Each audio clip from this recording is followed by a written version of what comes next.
Assalamualaikum students of class 4. I am your SST teacher. Today is Monday, 2nd November 2020.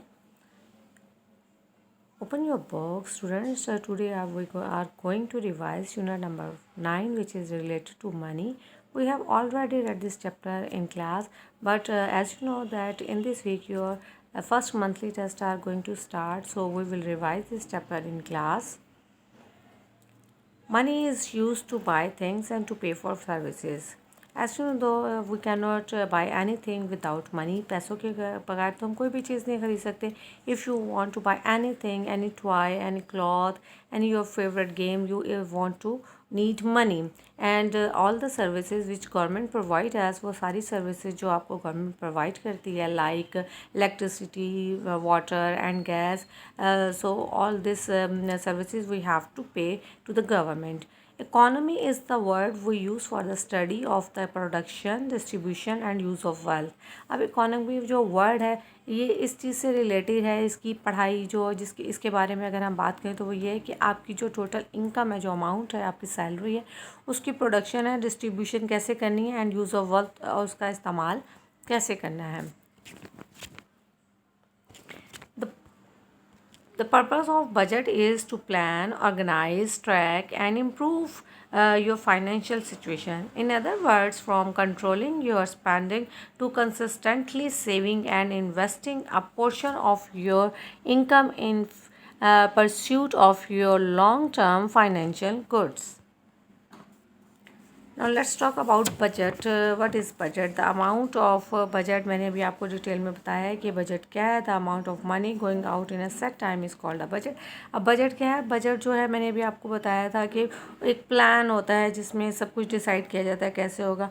और budget की आमदनी जो है वो हम एक बजट एक ख़ास टाइम ऑफ पीरियड के लिए सेलेक्ट किया जाता है. Like at home your mother select a budget for a month and if you want to a country, अगर हम कंट्री की बात करते हैं तो for a country the budget is plan for a year, एक साल के लिए प्लान किया जाता है.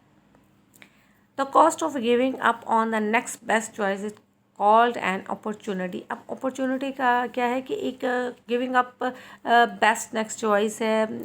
I have already told you that if you have two options, like अगर आपके घर के करीब कोई स्कूल है और आपके घर से दूर एक स्कूल है, the school which is far away from your house, और आपको वहाँ पे जो है वो 20,000 मिल रही है, but the school which is near to your house, जो आपके घर के करीब है, वहाँ से आपको 15,000 मिल रही है. दैट्स मीन कि आप प्रेफर किसको करेंगे? उसको जो आपके लिए सुटेबल है.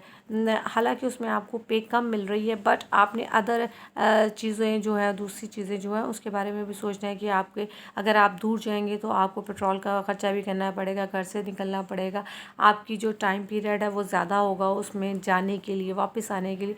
But the school which is near to your house, जो आपके घर के करीब है, वहाँ आपको पेट्रोल का ख़र्चा नहीं है. आप इजीली टाइम पे जा सकते हैं और टाइम पर ही, वक्त से पहले भी घर आ सकते हैं. It is possible. तो ये जो आपकी सेक्रीफाइस है फॉर द गिविंग अप, इसको हम अपॉर्चुनिटी कहते हैं. Every year government has to carefully budget. हर साल गवर्नमेंट जो है वो एक अपना बजट तैयार करती है. उस बजट में गवर्नमेंट डिसाइड करती है कि किस चीज़ पर कितने पैसे खर्च करने, like roads, hospital, education center, schools, इन सारी चीज़ों के लिए प्लान किया जाता है. Sometimes we want to buy something that cost a lot of money. कभी कभी होता है कि हमें कोई ऐसी चीज़ पसंद आ जाती है जिसकी कीमत बहुत ज़्यादा होती है, जो सेविंग हमारे पास होती है उससे भी कहीं ज़्यादा होती है. To do this we need to save up money. तो अब अगर आपको कोई चीज़ अचानक से पसंद आ गई है, बहुत आप उसको ख़रीदना चाहते हैं, then what should you do? आपको क्या करना चाहिए? If you want to borrow money, क्या आपको उधार लेना चाहिए? और if you want to save money, और या फिर आपको मनी सेव करनी चाहिए. तो student, the best option is that you have to save money. अगर आपको कोई चीज़ बहुत पसंद आ गई है तो फर्स्ट ऑफ ऑल आपकी पहली प्रायोरिटी ये होनी चाहिए कि आपकी जो सेविंग है, जो आप मंथली सेविंग करते हैं या डेली या वीकली सेविंग आप करते हैं, वो उसको आप सेव करें, जमा करें. और जब आपके पास इतनी अमाउंट कलेक्ट हो जाए जिससे आप एक नई चीज़ ख़रीद सकते हैं, अपनी फेवरेट थिंग्स ख़रीद सकते हैं, then you buy it. Most people save their money in banks. अब बहुत सारे लोगों के पास पैसा है, बिजनेसमैन है और भी बहुत सारी चीज़ें. घर में पैसा रखना सेफ़ नहीं है. तो जब हम अपने बच्चे पैसे को सेव करना चाहते हैं तो best place is bank. And the State Bank of Pakistan is in Karachi. Okay students, अल्लाह हाफिज़।